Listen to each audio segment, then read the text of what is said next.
Welcome to Chapter 3. This week we will be talking about life's components or biological molecules. These are all things with carbon in them. So in this chapter, we'll cover carbon's place in the living world, functional groups, and then the different types of carbon molecules, which are carbohydrates, lipids, proteins, and nucleic acids. Before we get started with the lecture, I just want to make a special note for Chapter 3. There's a lot of complicated chemistry, especially if you haven't had chemistry before, that we are trying to cover in this chapter to help you understand these topics. And I've tried to break it down and make it hopefully as simple as possible. It's still a lot of terms, though, and a lot of information to know. So if I don't cover it in lecture, you won't be responsible for it on the test.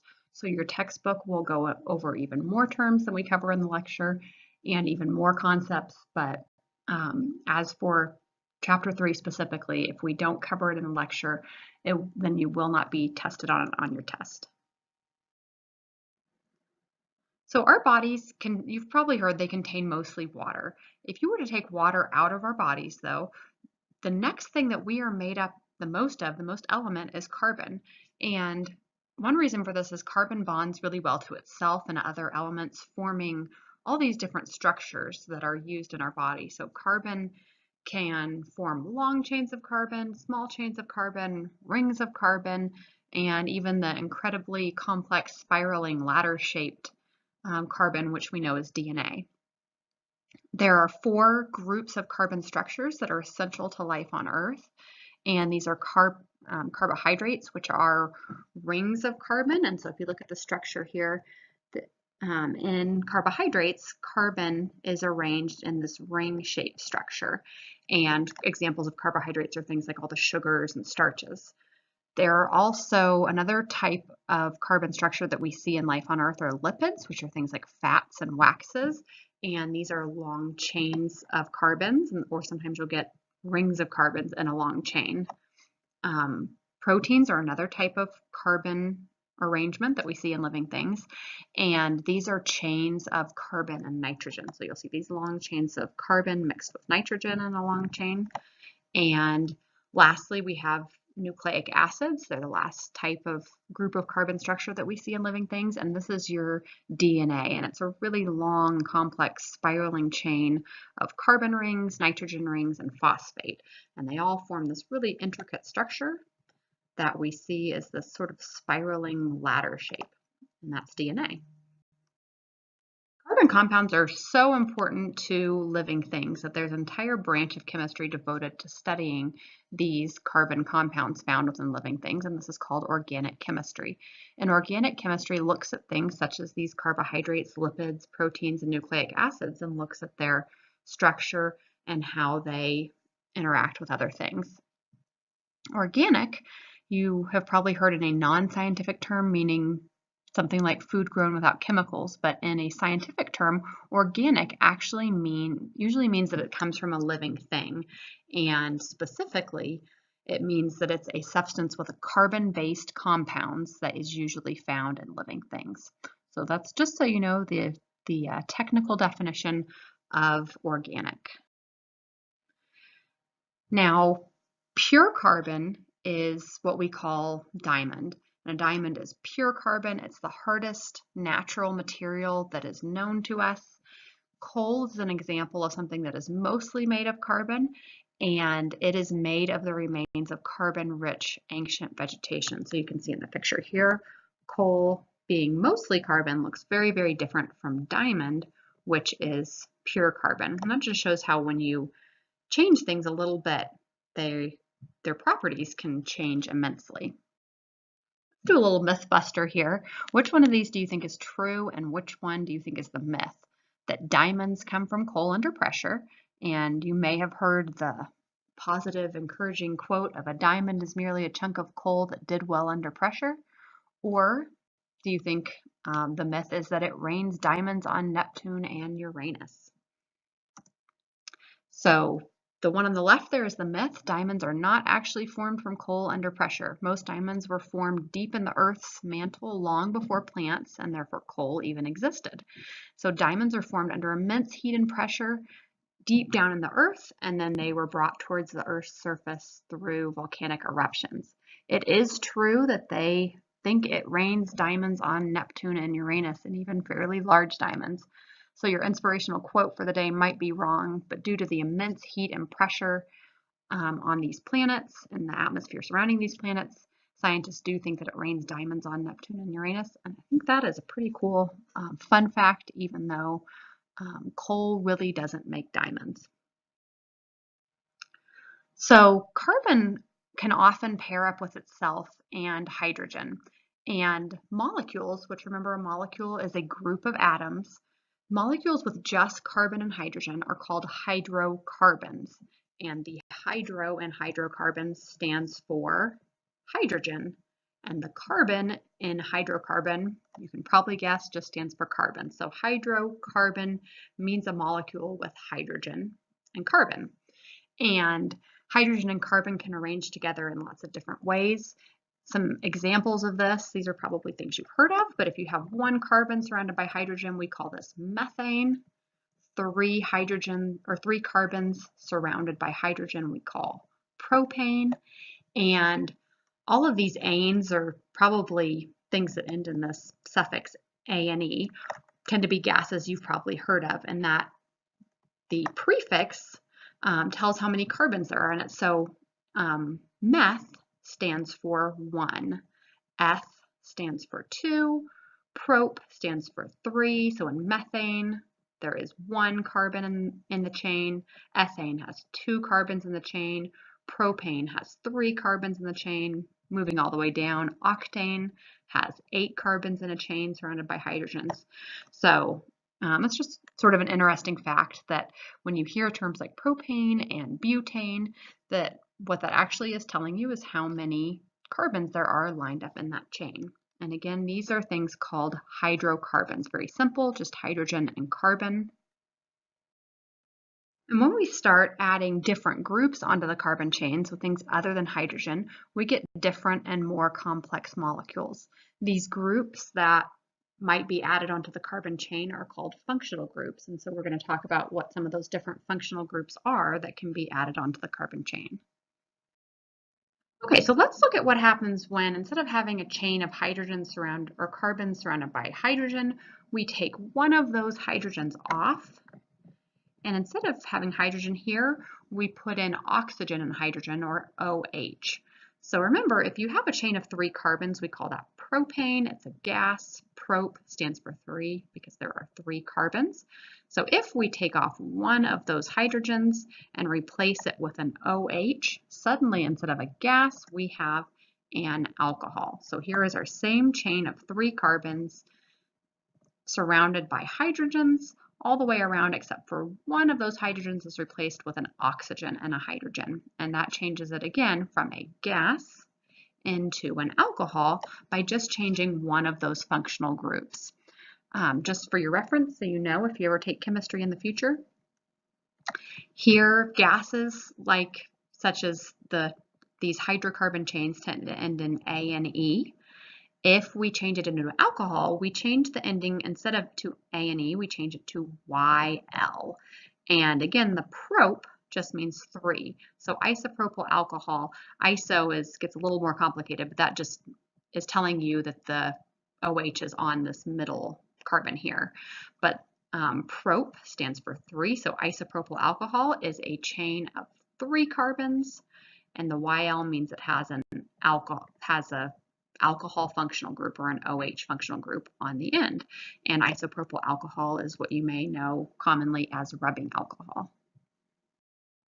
Now let's move on to molecules that are in living things that are made of these groups of carbon. And the different categories are carbohydrates, lipids, proteins, and nucleic acids. These are things found in living things that make up a majority of what you find in living things. So let's go through those now one by one. Remember, all of these 4 here have their main element is that they are made of carbon arranged in one way or another. The first group that's made mainly of carbon that we're going to look at is carbohydrates. And carbohydrates have carbon arranged in a ring shape. There are some other things in here we're not going to worry as much about for this class, but just make sure that you know that carbohydrate has the element carbon arranged. Its structure is that it's in a ring. Now, carbohydrates can be simple, and a simple carbohydrate means that there is just one or two rings hooked together of these carbon rings side by side. So either one or two. If an example of this is sucrose, which is like table sugar, and glucose, which is just one of these carbon rings. It becomes a complex carbohydrate if you hook three or more of these rings together. So if you take three carbon rings and set them side by side or in some attachment near each other, they become a complex carbohydrate. Let's just go over a few terms so you can understand now the different types of carbohydrates and what these terms mean as we go over these. So the term mono, you may have heard mono just means one, di means two, and poly means three or more. And if you see the term saccharide, that's just another word for sugar.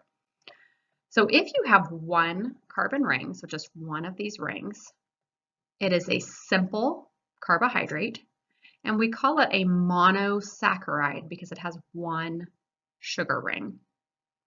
Examples of this are glucose and fructose, which is the sugar found in fruit. If you move up to two carbon rings, it's still a simple carbohydrate. We call two carbon rings next to each other a disaccharide because it has two sugar rings next to each other. An example of this is sucrose, which is just regular sugar that you use for baking. And if you have three or more carbon rings, it then becomes a complex carbohydrate, and we call it a polysaccharide, poly meaning three or more, basically many, and saccharide means sugar ring. So it has a whole bunch of these sugar rings all arranged next to each other. Examples of this are starch and cellulose. And we'll go into these in a little more detail on the next few slides. Okay, so just to go over this table again, but show you a picture of what that looked like. Again, one sugar ring is a simple carbohydrate, monosaccharide, one sugar. Examples are glucose and fructose, and you can see here, it's just this one sugar ring.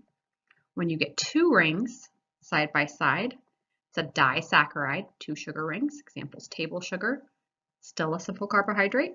When we get three or more of these rings hooked together, it becomes normally a starch, sometimes also cellulose.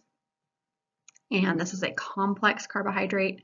And an example is, or these are called polysaccharides, poly meaning many, sugar rings hooked together. So again, your monosaccharide, disaccharide, and polysaccharide. Again, saccharide meaning sugar. So what does simple versus complex mean in terms of nutrition? You've probably heard this term, I'm guessing, before when you say that's a simple carbohydrate or a complex carbohydrate. And simple carbohydrates are already relatively broken down and ready to be used by your body as energy. So it's already, your body uses sugar a lot for energy, but to use it, it needs to break it down into that one sugar ring.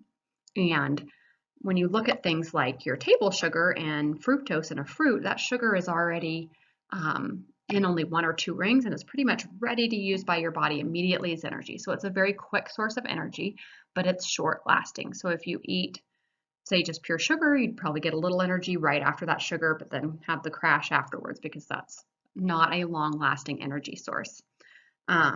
Fruit's a little bit different than pure table sugar, and we'll go into that next, why that is. But in general, these simple carbohydrates are ready to be broken down, ready to be used as energy.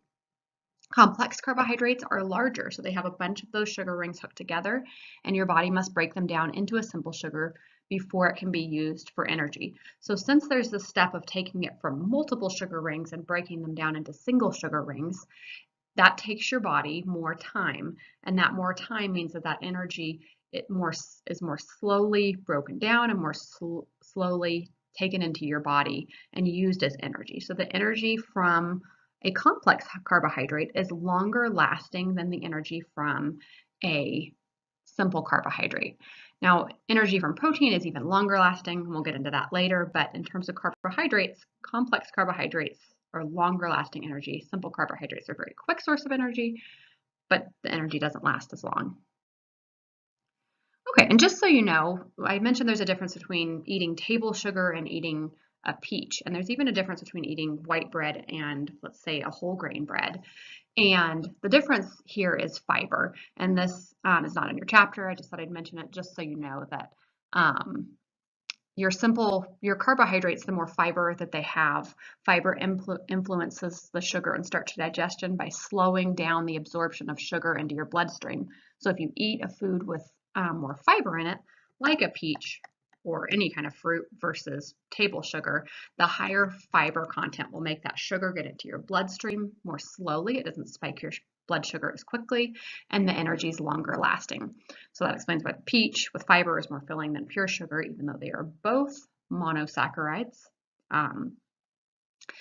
and why whole grains that have more fiber are more filling than white bread with not a lot of fiber. So the more fiber you have in your food, the slower that digestion of that carbohydrate will be. Now, there are some different types of complex carbohydrates. And so remember, complex carbohydrates have those 3 or more sugar rings. And one example is starch, which is a carbohydrate found in plants. And most starches can be digested by animals. This would be like in a potato, has a lot of starch in it. Glycogen, so remember, starch is in plants. Glycogen is a form of carbohydrate storage in animals. So for example, our liver stores glucose as glycogen. So it's just a form of starch that can be stored in animal tissue. Cellulose is a carbohydrate normally found in plants that gives plants their rigid structure. So you might find it in grasses and the wood of trees.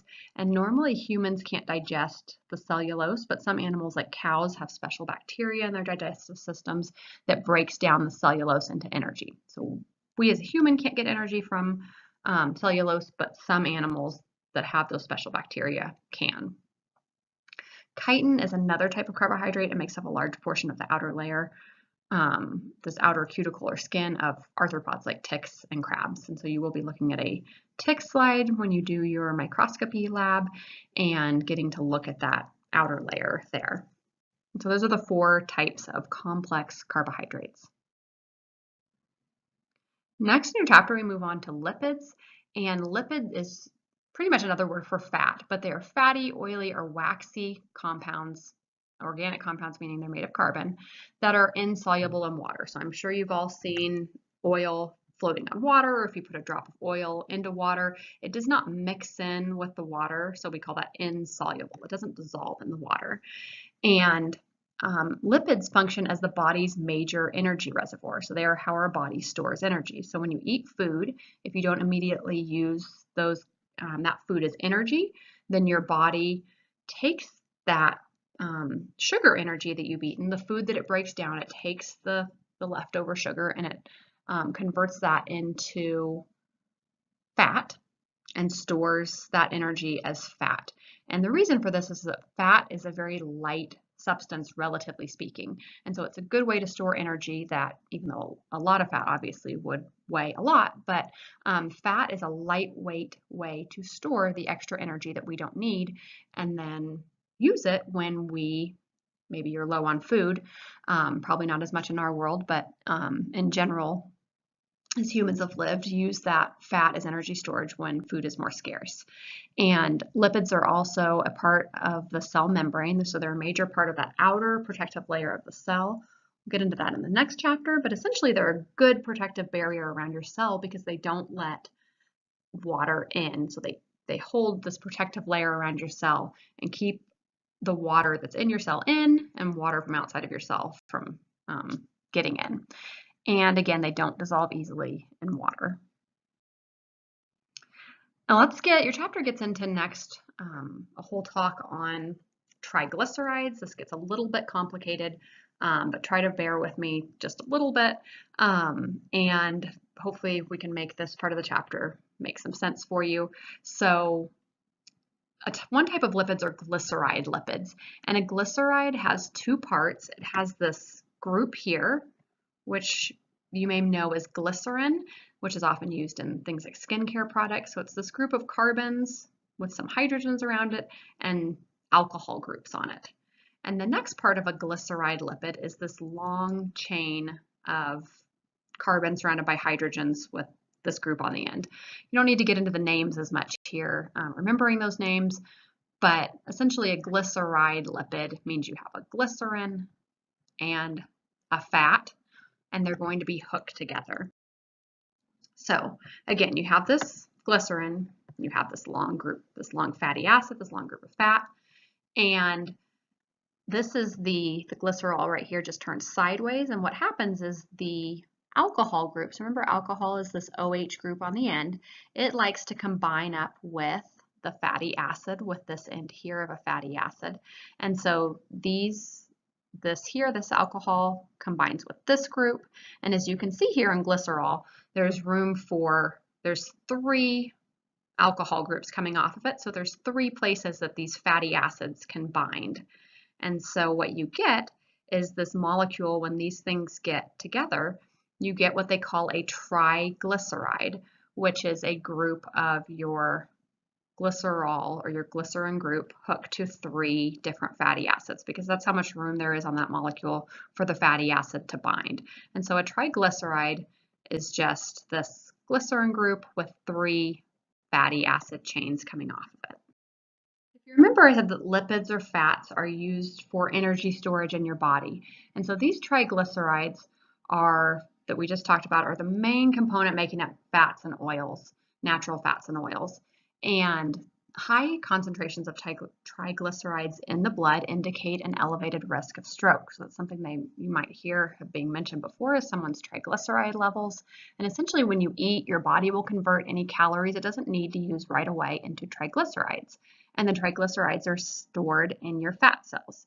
Later, hormones control the release of triglycerides for energy between meals. And if you regularly eat more calories than you burn, particularly from high carbohydrate foods, you may have high triglycerides.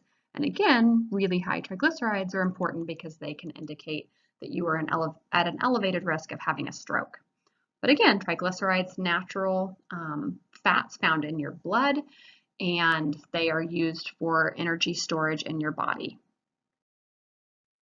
So what makes a lipid is that it's a long chain of carbons surrounded by hydrogen with this extra group on the end. But for the most part, we're looking at a long chain of carbons surrounded by hydrogen.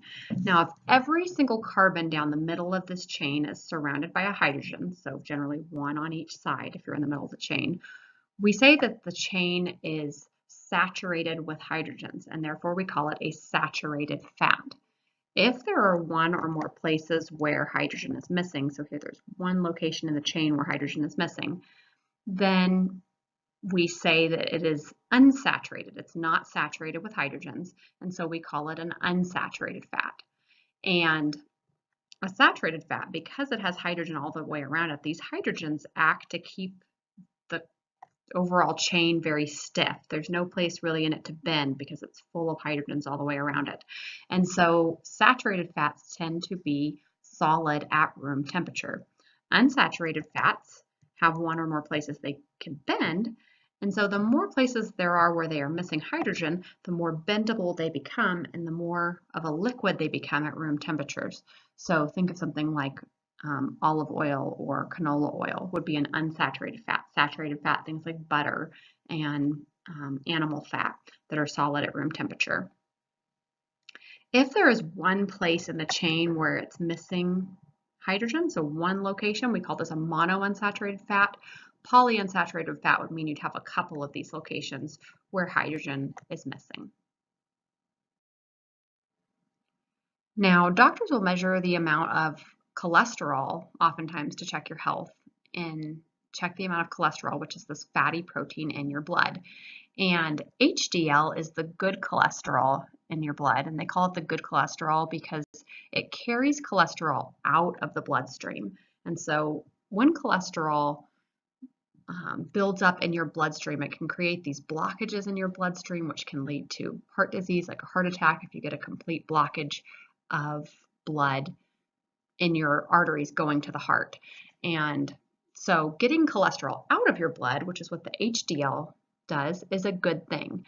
LDL is the bad cholesterol because it carries cholesterol into the bloodstream. The more cholesterol you get in your bloodstream, the more chances are that it will get lodged in the arteries and continue to build up and block your arteries, leading to heart disease. Monounsaturated fats, which again are fats where you're missing some of those hydrogens. You have some spots where you're missing hydrogen and you're just missing it in one spot in a monounsaturated fat. These are mainly found in different types of oils, are good or neutral to your health. So they don't change your HDL or your LDL, good or bad cholesterol levels in your blood.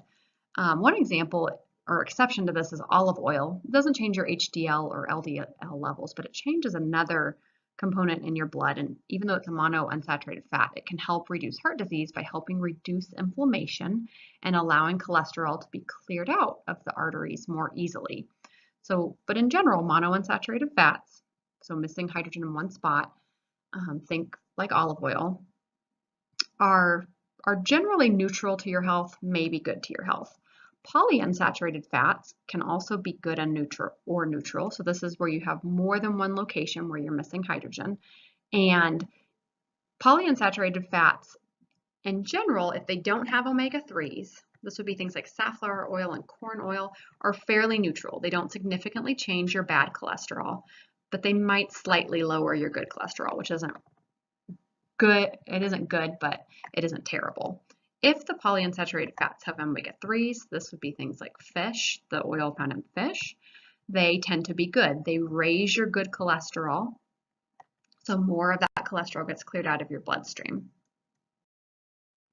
Let's look next at saturated fats.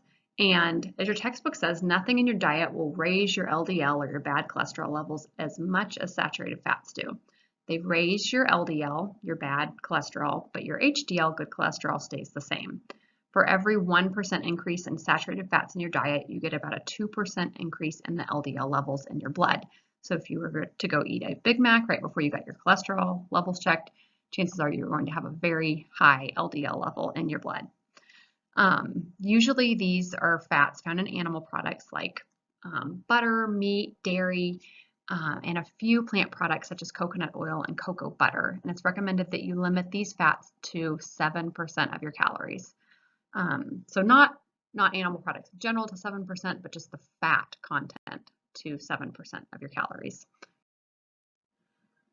One last type of lipids that we're going to look at are trans fats. And trans fats do not occur naturally. So what they do is they take an oil that would normally be an unsaturated fat, so it would be very liquidy and bendable, and they bubble hydrogen into it, and the hydrogen kind of fills in those spots where it would normally be bendable, and it turns that oil into a solid at room temperature. Food industries do this because it gives oils a creamy texture, it increases their shelf life, and it also makes them solid at room temperature. So the bad thing about this is that they are the most unhealthy fat because they lower your HDL, they lower your good cholesterol, and they raise your LDL, your bad cholesterol. So you not only get your bad cholesterol raised, you get your good cholesterol lowered. So because hydrogen is added in this process artificially, they call it hydrogenated. So if you see the term in an ingredient level ever that says hydrogenated, like partially hydrogenated vegetable oil or fully hydrogenated vegetable oil, that is an indicator that they have added that hydrogen and that you have a trans fat in your food product. So the labeling laws now state that you have to list the amount of trans fat on a nutrition label in the fat section if the amount is over 0.5 grams per serving. But if it's under 0.5 grams per serving, you don't have to list, you can say 0 grams of trans fat. So to know if you are actually eating trans fat, you have to look for the word hydrogenated somewhere in the ingredient label. Not to pick on Jif, but I just want to show you an example. If you look at Jif here in the nutrition label, it says 0 grams of trans fat. But if you look here at the ingredients, it is made from fully hydrogenated vegetable oil, which means it has trans fat in it, just less than half a gram per serving. The problem is we tend to eat more than a serving at a time. And so there is a potential if you eat a lot more than the serving size at one time that you're getting a significant amount of trans fat, even if your label says 0 grams of trans fat. So let's just review the types of lipids and how they affect your cholesterol levels and some examples of those. So again, monounsaturated means that there is one place where there's a hydrogen missing, and they have really no change in general on your HDL or your LDL levels. Examples are olive oil, peanut oil, avocado oil. Polyunsaturated fats without omega-3s means polyunsaturated. There are more than one place where hydrogen is missing. They generally have no change on your LDL, your bad. They might slightly lower your good. So they may have a slightly, generally neutral, but possibly slightly negative health effect. Examples of these would be safflower oil, corn oil. Polyunsaturated fats with omega-3s, find this in like the oil found in fish. They have no change on your bad cholesterol, but they raise your good cholesterol. So they are seen as a good oil to eat because of this factor that they raise the good HDL. Saturated fats, remember, are full of hydrogen all the way around that carbon chain. They raise your LDL a lot. They don't have much of a change on your HDL, your good cholesterol, but they raise the bad cholesterol a lot. This is found in animal fats such as meat, dairy, coconut oil, cocoa butter, and palm oil.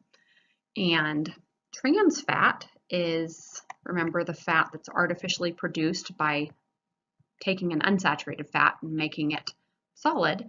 These will raise your your LDL, your bad cholesterol, and lower your good cholesterol, the HDL. And you can be made from any oil, but you look for that term hydrogenated oil in the ingredient list. One last category of lipids that we are going to look at are waxes. And waxes tend to form a waterproof seal. For example, you'd see this on the coating of duck's feathers, helping to keep them waterproof.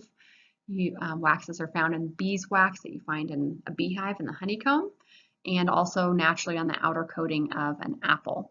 They are found on most plant surfaces to some degree to protect plants from water loss. And waxes, if you think of like beeswax, they are bendable at low temperatures, but they're still solid. So they're solid, but you can bend them. And they are liquid at a high temperature. So think like when you melt a candle, and that heat gets on there, it becomes a liquid, but solid at room temperature. Okay, so moving on to the next category of our biological molecules, with the main element being carbon, we are going to move on to proteins. And proteins make up most of the support tissues in your cells. So think all your muscles, your hair. They're also hormones are made of proteins. Antibodies in your body are made of proteins. Hemoglobin that transport oxygen through your blood are made of proteins. And after water, proteins are the next most common type of molecule in your body. So remember, carbon is the next most common element in your body after you remove water, but proteins are the next most common type of molecule or larger substance in your body. Proteins are made up of chains of what we call amino acids. They become all folded up. So if you look here, this is a protein on the right. They become all folded up to give them a very unique structure. And the folded up shape or structure is critical to how those proteins function and how they do their job. So for example, the picture on the right shows a virus on the left and a human antibody on the right. And you can see what happens is this antibody folds itself up to take on the shape of the virus. And when it takes on the shape of the virus, it can bind to that virus and prevent that virus from being able to further attack the cells in your body.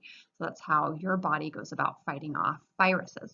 So once your body has had that particular strain of flu, or you've had that flu vaccine for that strain, it remembers that shape, and it can easily recreate that shape when it comes across that virus in your body in the future, meaning you wouldn't get sick from that same exact strain. So this would lead us to the question of why do you keep getting the flu? For one, your body doesn't remember that shape forever. So if you get a flu vaccine or you've had a flu, you'll have several years where your body will remember that shape. But over time, it moves on, it remembers other shapes, forgets that shape, and it doesn't bind to that shape anymore. And also there are a lot of different strains of the flu virus, and any virus, but there's a lot of different strains of the flu virus, and they mutate and change over time. So even if you got the same strain, there's possibilities that it's slightly changed over time, and it won't bind up quite as well to that virus and fight against it as well if it's had changes in it.